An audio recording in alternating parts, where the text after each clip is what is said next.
오늘은 그리스도인은 알고 있는 비밀, 그리스도인은 알고 있는 비밀이란 말씀으로 함께 은혜 나누도록 하겠습니다.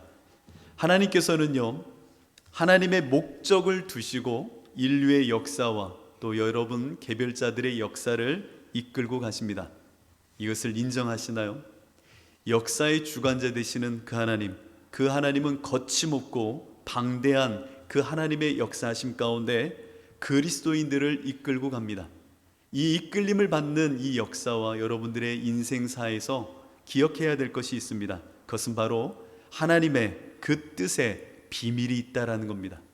비밀을 아는 자가 하나님의 인도함을 따라갈 때에 흔들리지 않을 수 있고, 그 비밀을 통하여 거친 인생길에서 예수 그리스도를 믿는 믿음을 지켜나갈 수가 있는 겁니다. 그래야 우리의 인생이 유의미한 삶이 될 수 있고 가치 있는 인생으로 하나님 앞에 설 수 있는 겁니다.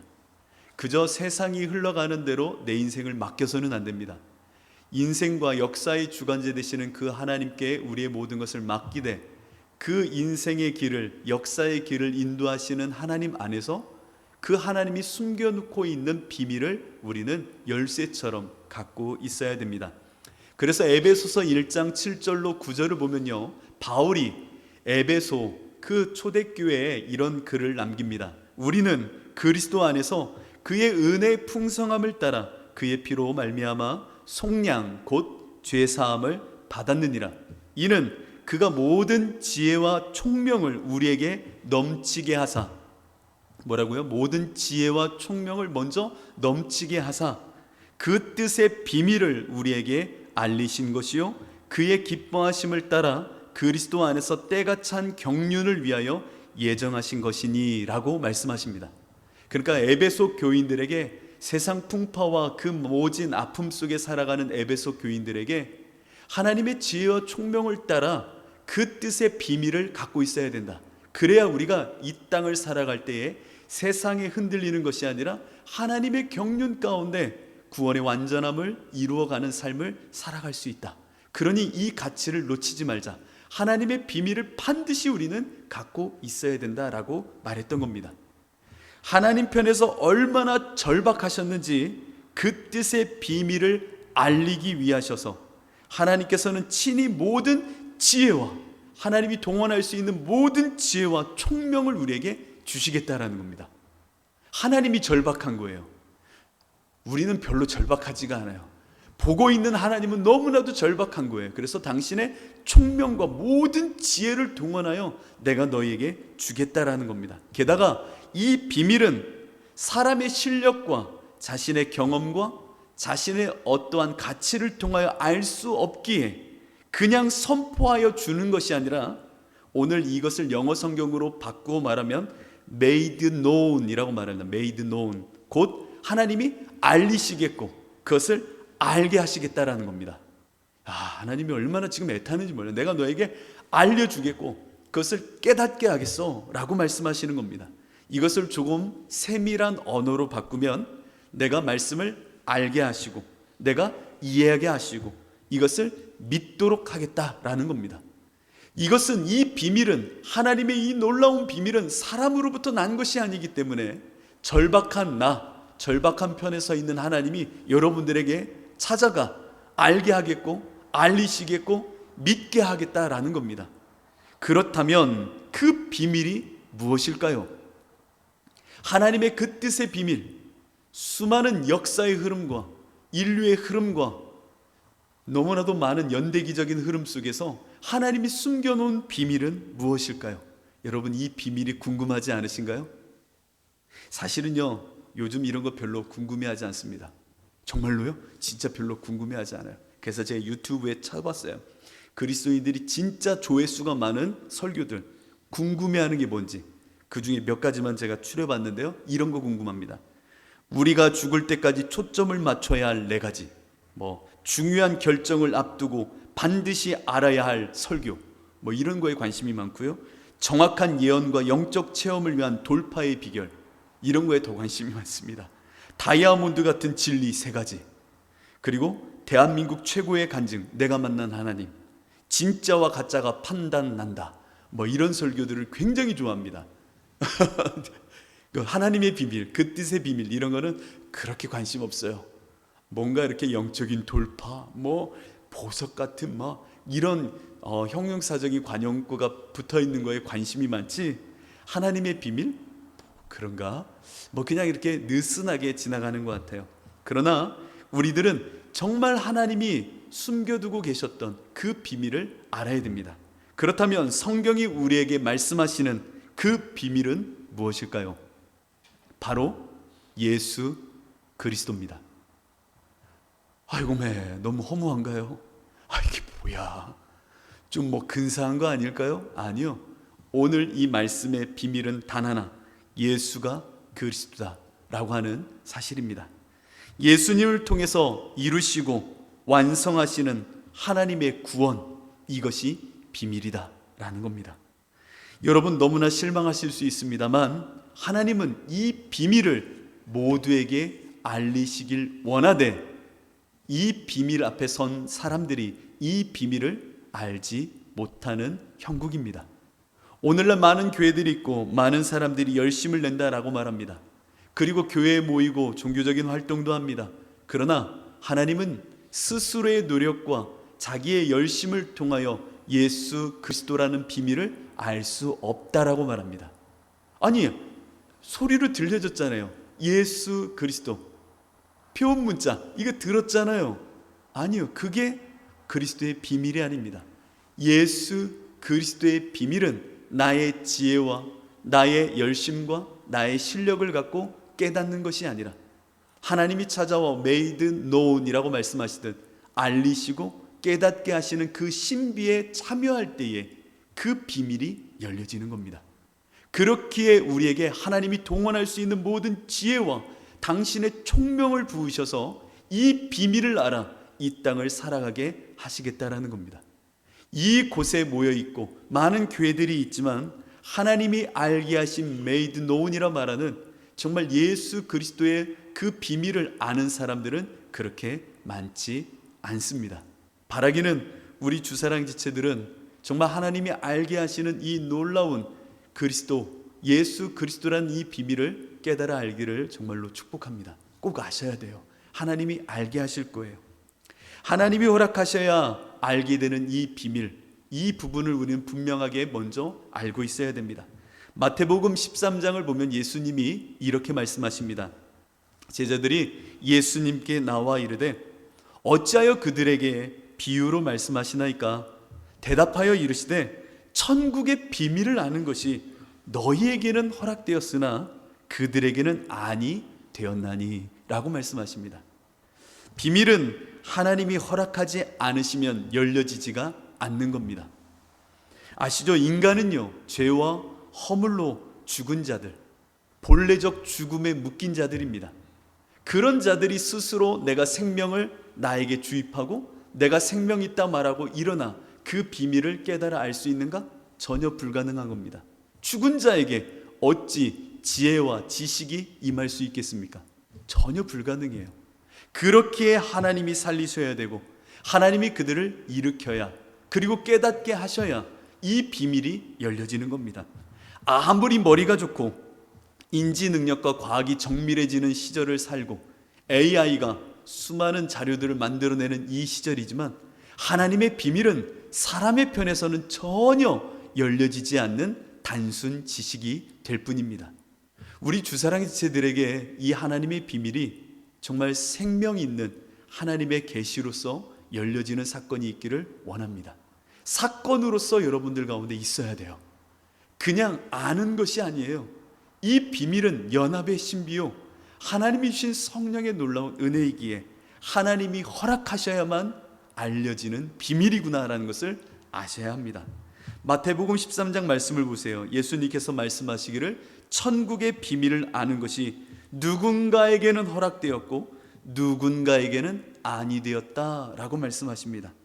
천국의 비밀이 열려진 자들, 그럼 그들은 누굴까요? 맞습니다. 그리스도인이라고 말하는 자입니다.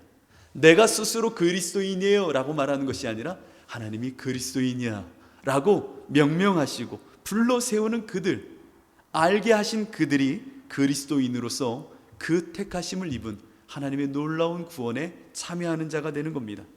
그래서 고린도전서 2장을 보면 이렇게 기록합니다.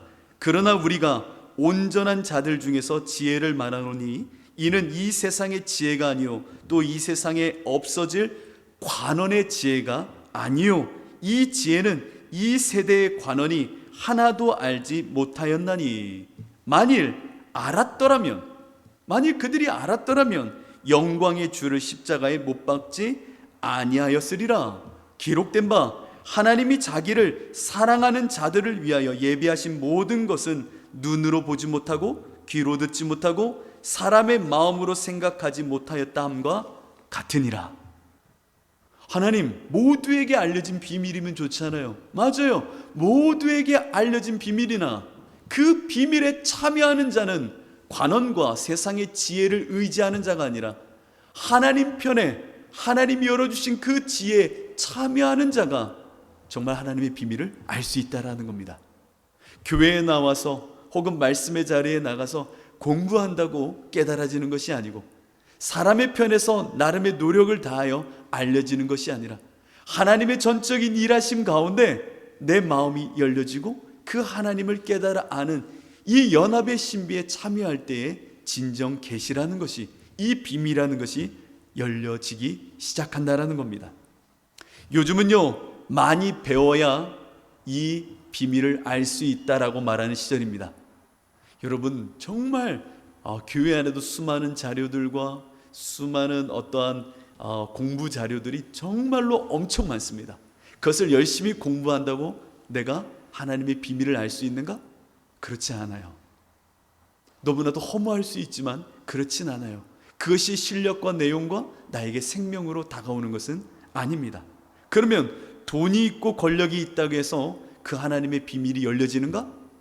하나님의 그 비밀은 돈으로 살 수가 없어요.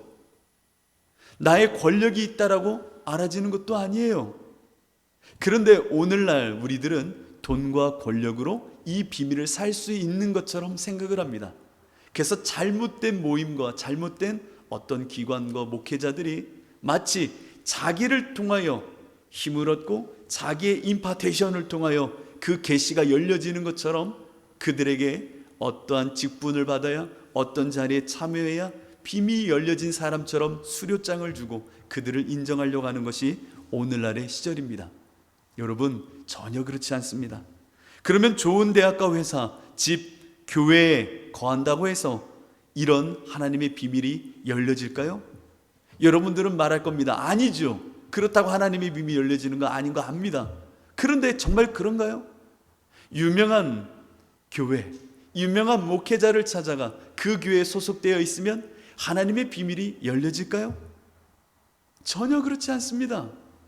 좋은 명망이 있는 대학을 나와야 그 대학에 나온 나는 지혜가 있기에 이해할 수 있나요? 아니요. 그런 것도 아닙니다.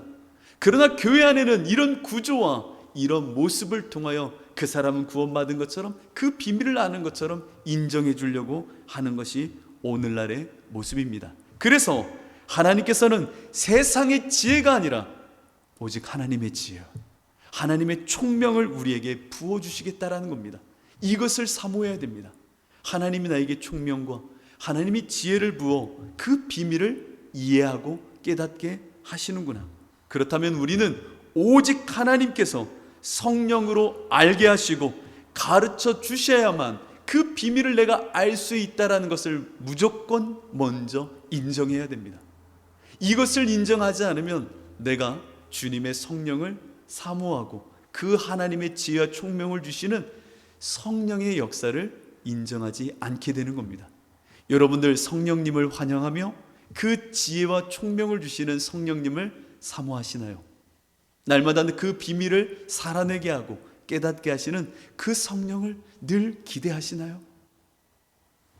성령을 통해 하나님의 이 비밀은 우리에게 알려지는 겁니다. 그러려면 성령 앞에서 미련한 자가 되십시오. 성령 앞에서 미련한 자 좀 되십시오. 저는 이 작업이 너무 힘들었습니다. 신학을 하고 말씀을 읽고 서적들을 읽고 기도를 한다고 하면서도 버려지지 않는 게 있었으니 그건 바로 나의 지식과 나의 지혜였습니다. 하나님을 더욱 알겠다라고 탐독하고 하나님을 더욱 많이 알겠다고 많은 논문들을 읽고 많은 하나님의 종들의 설교를 하는 것을 막 들으면서도 그래 더 연구해봐야지 하면서도 제 안에 버려지지 않는 것은 바로 나의 지혜와 나의 총명함이었습니다. 이거 버리는 게 너무 힘들어요. 하나님 앞에서 미련한 자 된다는 게 너무나도 힘들더라는 겁니다. 그래서 제가 농담 반 진담 반으로 이런 말씀 드렸잖아요. 제가 진맥을 짚었더니 오른쪽 뇌를 크게 다친 적이 있냐라고 묻더라고요. 저한테 오른쪽 뇌를 다쳤네요. 크게 다쳤네요. 아니요, 저 다친 적이 없어요. 근데 왜 그러죠? 하면서 그 진맥을 봤던 한의사분이 그러더라고요. 그래서 내가 오른쪽 뇌? 좌뇌를 언제 다쳤지? 좌뇌였군요. 좌뇌를 언제 다쳤지? 생각하다가 하나님이 언젠가 하나님과 씨름하다가 제 좌뇌를 쳐서 계산하는 법을, 셈하는 법을 잊게 만드셨나 보다, 이 생각이 들더라고요. 그때부터가 제가 개척을 해야겠다, 하나님 위해서 더 살아야겠다라고 하는 나름의 결단을 했던 시점인 것 같아요. 여러분들로 하나님이 정말 좌뇌를 크게 쳐야지 사람의 셈법을 잊고 사람의 합리적인 계산을 잊을 것 같아요. 바라기는 여러분들 좌뇌를 크게 다치셔야 됩니다. 하나님이 크게 쳐야 됩니다. 이 이야기가 근심이 되면 안 되는데 저희 아내가 저한테 그러더라고요. 저희 은율이도 애들도 다 알아요. 어제 저희 집에 큰일이 하나 있었습니다. 뭐냐면 저희 아내가 제 머리 이렇게 하더니 여보 왼쪽 머리에 원형 탈모가 있어 그러는 거예요. 제 원형 탈모가 생겼어요. 그렇게 보더니 무슨 근심이 있어? 걱정이 있어? 무슨 일 있었어? 그랬어요. 저는 그랬어요. 그게 하나님 왼쪽 뇌 치셨는데 그때 세게 치셔가지고 원형 탈모 생겼나? 그럼 개척교회 하면서 목사가 이 정도 원형 탈모는 2-3개는 갖고 있어야 목회하는 거지, 근심이 없으면 되겠어 하면서 제가 천연덕스럽게 이야기를 했어요. 근데 거짓말 안 하고 걱정이 하나가 안 되는 거예요. 뭐 원형 탈모 5개 생기면 어때고 다 빠지면 어때? 하나님 위해서 그런 근심 정도는 있어야지. 아니 개척 목사가 여러분 원형 탈모 하나 정도는 갖고 있어야 되는 거 아닙니까?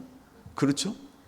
왼쪽 뇌를 맞았다고 하면 이 정도는 돼야 되는 거 아닙니까? 여러분 정말 사람의 지혜와 총명이 아니라 하나님이 알게 하시는 비밀을 원한다면 바보가 돼야 됩니다. 미련한 자가 돼야 됩니다. 고린도전서 1장 18절은 이렇게 기록합니다.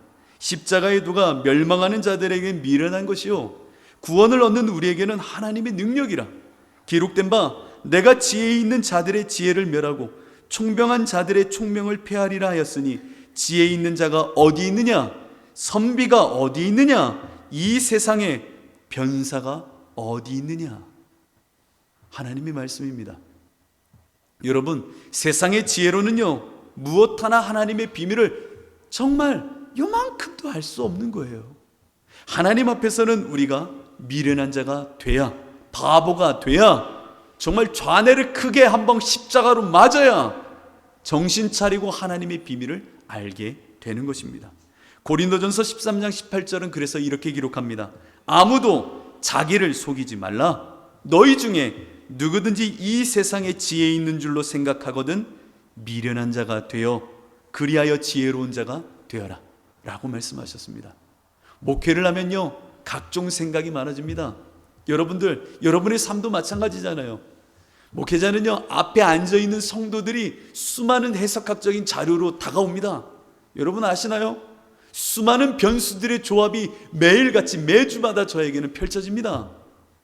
이것을 눈 감고 버리기가 쉽지가 않습니다.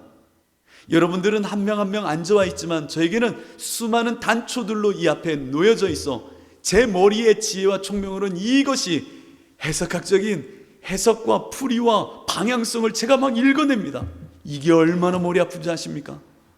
왜 안 오셨을까? 무슨 일이 있는 거 아닌가? 우리 교회는 사람이 연연하지 않다라고 말했지 무슨 일일까? 이 조합은 뭘까? 이것은 뭘까? 끊임없는 제 눈앞에 펼쳐진 이 상황은 저로 하여금 수많은 머리를 쓰게 만듭니다. 그런데 바보가 된다고요? 목회를 하면서 바보가 되라고요? 어려운 겁니다. 굉장히 어렵습니다. 수많은 변수들과 단초들 앞에 해석을 내려놓는다고요? 나의 지혜를 놓는다고요? 그리스도의 비밀만 붙잡는다고요? 굉장히 어렵습니다. 그러나 바보가 돼야 됩니다. 미련한 자가 돼야 됩니다. 성령의 지혜와 총명을 따르지 않고서는 정말 하나님의 비밀을 아는 자, 예수가 내 안에 그리스도 되는 이 비밀을 누릴 수가 없는 겁니다. 여러분들도 마찬가지입니다. 여러분들도 마찬가지입니다. 스스로 하나님 앞에서 좌뇌를 크게 맞아 정말 하나님의 주시는 셈법으로 옮겨지지 않으면 하나님의 비밀을 누릴 수도 없고 가질 수도 없고 그것의 열매를 취할 수도 없는 겁니다. 여러분, 성령 앞에서 바보가 되십시오. 정말 주님 앞에서 바보가 되십시오. 나의 지혜와 총명을 버리십시오. 하나님이 주시는 지혜와 총명이라고 말할 때 이 총명은 프로네시스라고 말합니다. 우리말로는 통찰력이라고 말합니다. 동양의 언어로 표현하면 일일관지라고 읽어내겠죠. 그러나 그렇지 않습니다.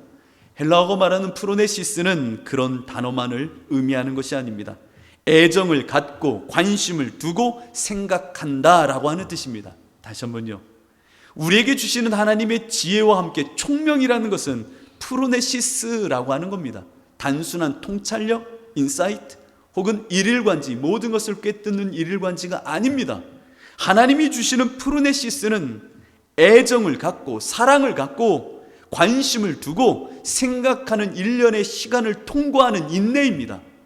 애정을 갖는다는 것은 무슨 얘기냐? 하나님을 향한 사랑의 본성을 따라 그 안에 내 모든 것을 쏟고 관심을 두며 생각하는 겁니다.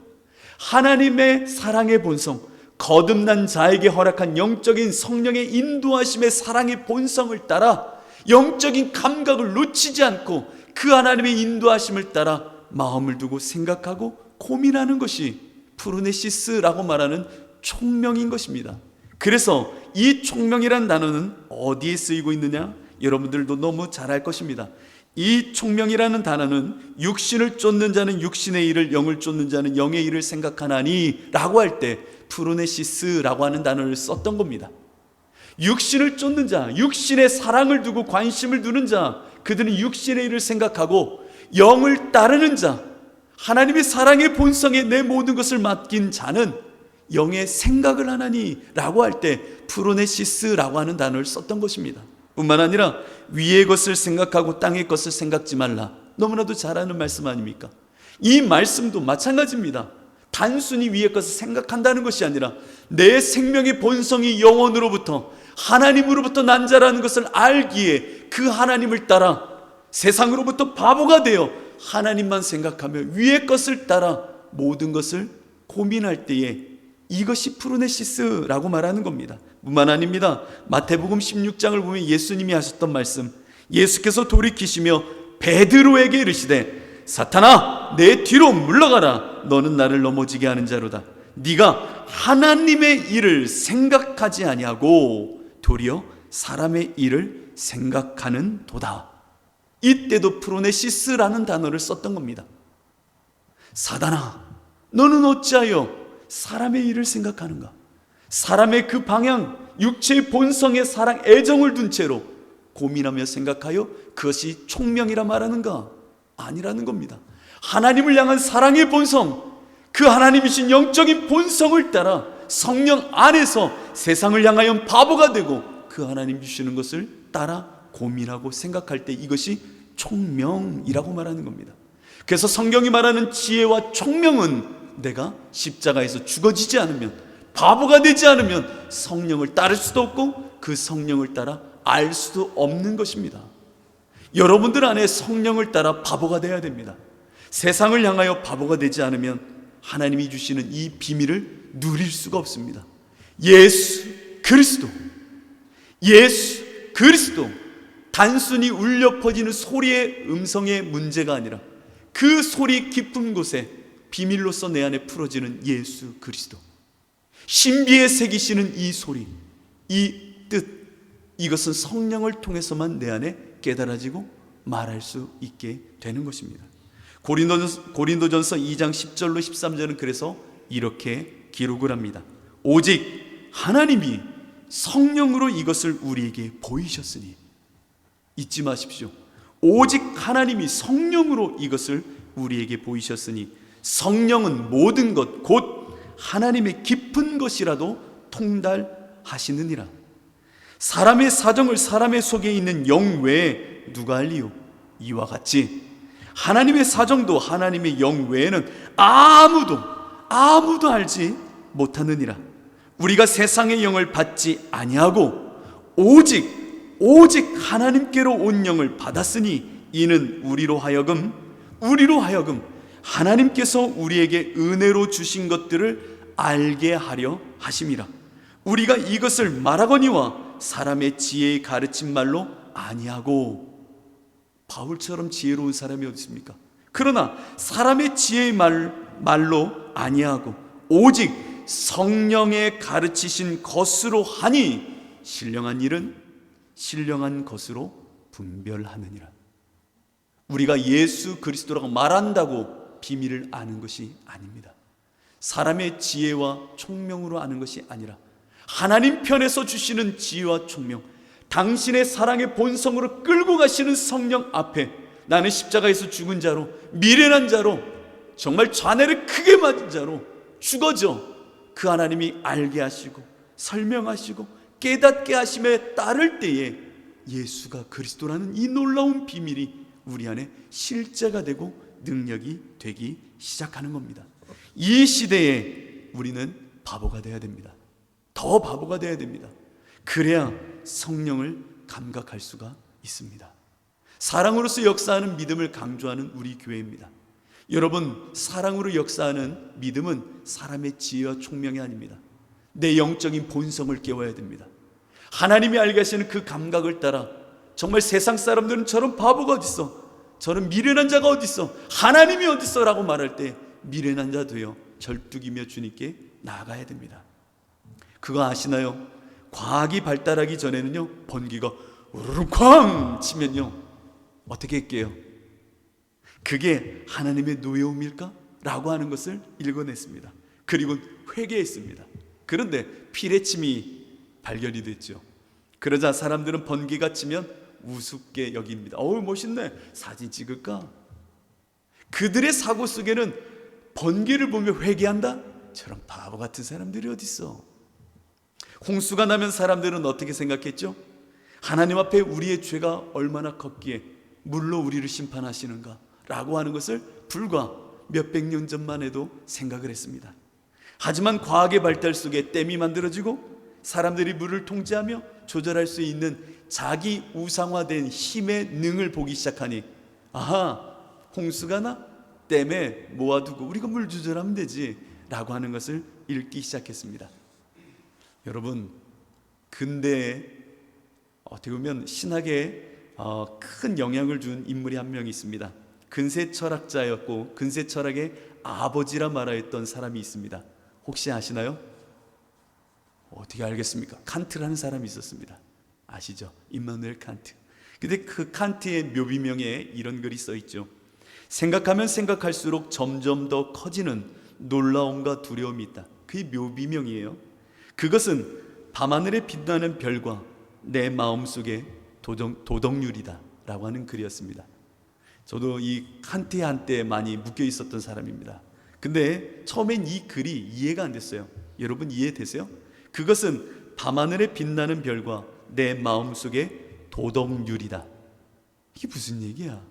뭐냐면 근대로 넘어오면서 과학의 발달 속에 수많은 별들이 떠 있는 밤하늘을 볼 때에 사람들은요 그 별을 보면서 하나님을 읽지 않기 시작했습니다.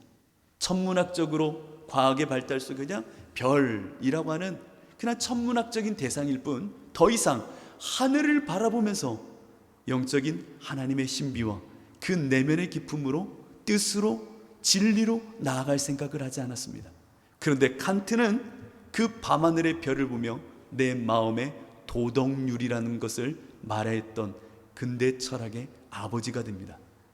저는 왜 이 사람을 이야기하냐면요, 오늘 이 시절에는 과학과 AI 이런 것이 더 주를 이루는 시절에 여러분들은 하늘을 보면서 하나님을 말해야 되고, 비가 올 때면 홍수가 날 때면 그 하나님의 마음을 읽어야 되고, 여러분은 자연의 오묘함 속에 수많은 사건 속에 하나님을 읽어야 될 영적인 도덕률이 생긴 사람들입니다. 밤하늘의 별을 보며 하나님을 이야기하는 여러분들은 바보입니다. 미련한 자입니다. 하늘의 비밀을 알고 있는 여러분들은 미련한 자입니다. 여러분, 이것을 감내할 수 있겠습니까? 이런 삶을 살 수 있겠습니까? 오늘 이 시절에요, 너무나도 힘겨운 때를 우리는 이제 마주하고 있습니다. 제가 고등학교 때 예수님과 너무나도 이렇게 친밀해지고 막 너무 행복했어요. 기숙사를 사는데. 근데 어느 날 문득 제 마음속에 야자 자율학습을 하다가 제가 기숙사 생활을 했는데 하나님이 주시는 마음이 너무 큰 거예요. 기도하고 싶은 거예요. 야자를 하는데 기도하고 싶은 거예요. 여러분, 어떻게 하면 될까요? 가서 기도하면 되죠? 아니요. 할 수 있는 방법이 없어요. 왜? 저는 기숙사를 사니까 도망가봤자 학교잖아요. 그래서 가방을 쌌습니다. 가방을 쌌는데, 제가 나왔던 고등학교는요, 여러분, 우리 권사님들은 아마 기억이 있을 거예요. 아마 우리 집사님은 없을 것 같아요. 똥가방이라는 게 있었습니다. 추억의 책가방 아세요? 그 양옆에 이렇게 여는 거예요.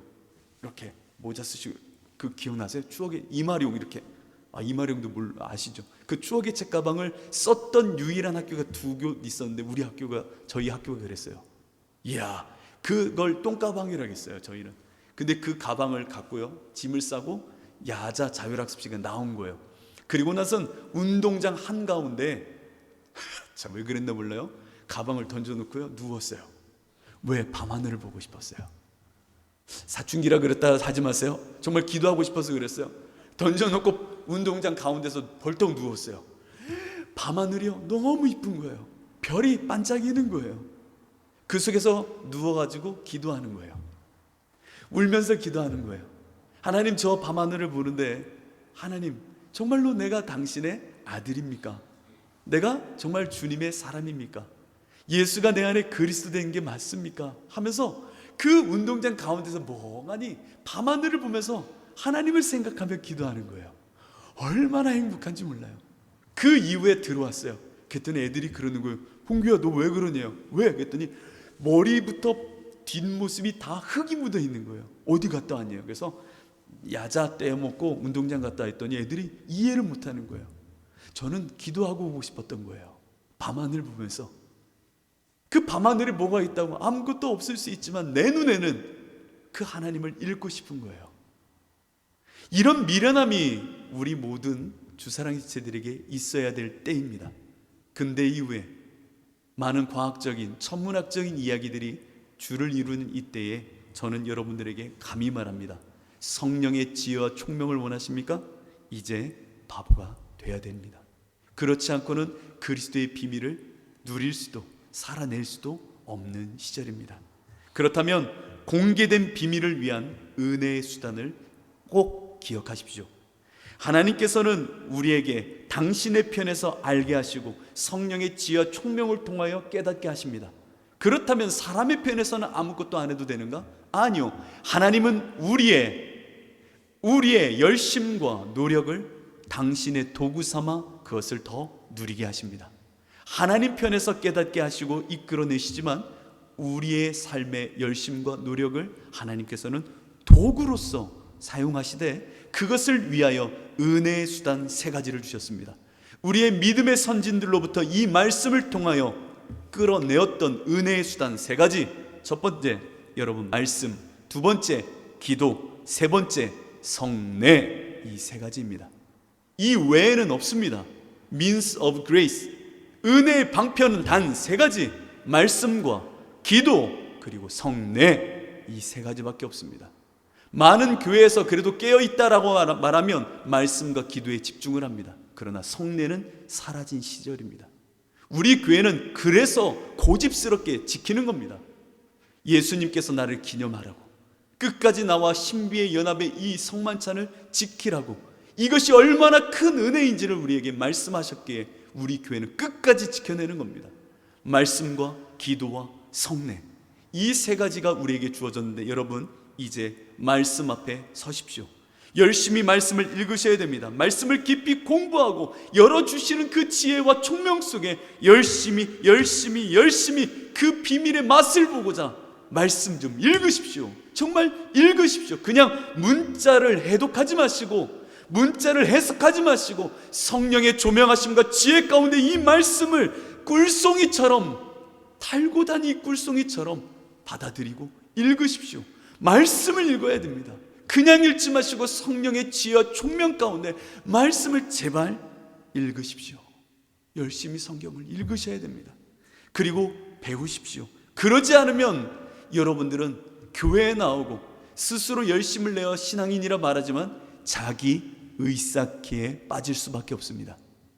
로마서 10장 2절로 3절은 분명하게 기록합니다. 내가 증거하노니 저희가 하나님께 열심히 있으나 지식을 쫓은 것이 아니라, 하나님의 총명의 지식을 쫓은 것이 아니라 하나님의 의를 모르고 자기 의를 세우려고 힘써 하나님의 의를 복종하지 아니하는도다 라고 말씀하십니다.